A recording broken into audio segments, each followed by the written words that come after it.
ان اکرمکم عند اللہ اتقاکم۔ بسم اللہ الرحمن الرحیم۔ میرے عزیز دوستو، آج ہمارے بھارت جیسے دھرم نرپیکش غیر مذہبی ملک میں حجاب کا مسئلہ چھڑا ہوا ہے۔ یہاں آ جائے گی بات مذہب کی۔ ہمارے اسلام میں 5 فقہی فرقے ہیں جو فتویٰ صادر کرتے ہیں۔ 5 فقہی فرقے ہیں، جعفری ہیں، حنبلی ہیں، شافعی ہیں، مالکی ہیں، حنفی ہیں۔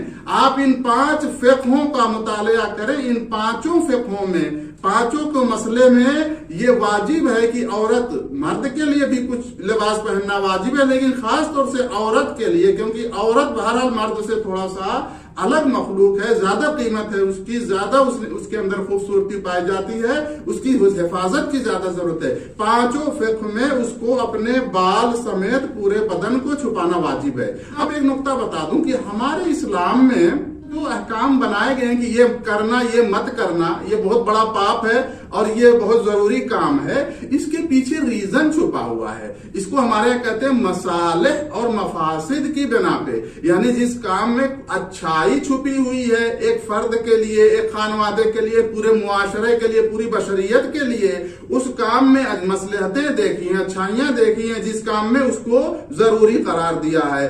اسی طریقے سے جن کاموں میں برائی چھپی ہوئی ہے، اس کے پیچھے انسان کے فرد کے لیے، خانوادے کے لیے، فیملی کے لیے، سماج کے لیے، معاشرے کے لیے، پوری بشریت کے لیے اس کے نقصان ہے اس میں، تو اس کو حرام قرار دیا گیا ہے۔ حرام کا مطلب یہ ہے کہ اس کو بالکل نہیں کرنا ہے۔ اب عورت کو جو اللہ نے حسن و جمال عطا کیا ہے، جو اس کو اندر عزت عطا کی ہے، اس کو پھول کی طرح بتایا گیا ہے، تو اب یہ عورت آیا کھلے عام گھومے یہ بہتر ہے یا اس کو باقاعدہ طریقے سے پورے حجاب میں رہے یہ بہتر ہے؟ ہمارا حجاب کا مسئلہ صرف واجب ہی نہیں ہے، ایک کلچر بھی ہے یہ کہ جہاں مسلمان بستی رہے، جہاں مسلمان ملک رہے، وہاں حجاب ہونا چاہیے، عورتوں کو حجاب کے ساتھ چلنا چاہیے۔ بس علاوہ اس کے ریزن کو بھی دیکھو کہ چھپانا بہتر ہے یا اس کو ننگا کرنا بہتر ہے، کون سا زیادہ جو ہے خود اس فرد کے لیے، کسی شخص کے لیے اور پورے سماج کے لیے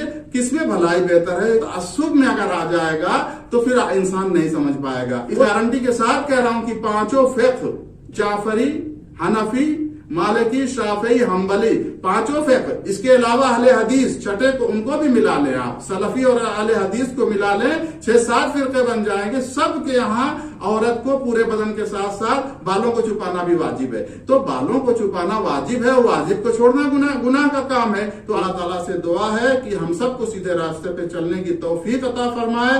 وما علینا الا البلاغ۔